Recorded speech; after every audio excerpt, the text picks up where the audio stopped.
there are different reasons why we have inflation, and we have learned a few of them. If inflation grows regularly, an economy can cope, but when prices shoot up, we have hyperinflation. But when prices fall and keep falling, we have deflation.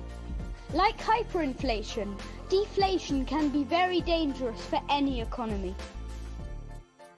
But how can we find out if inflation is growing normally or we have a problem of deflation or hyperinflation?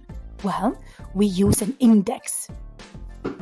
This index has nothing to do with the finger in your hand or the back of the book. No, in this case, when we say index, we mean something that helps you measure inflation.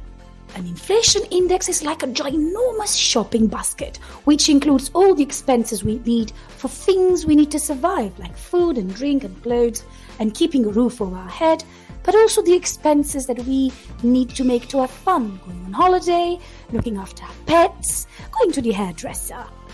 The goods and services that are used to calculate inflation change with time to reflect the changes in taste and habits.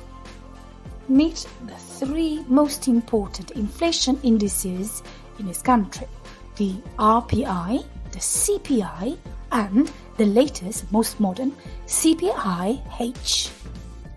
They are all special for different reasons. The RPI was created in this country after the Second World War. The CPI was created by the EU to compare and contrast inflation rates throughout the European Union. And the last one, the CPIH, is what we use now to calculate inflation in this country. The RPI includes how much it costs to keep house, but excludes the richest and the poorest part of the population.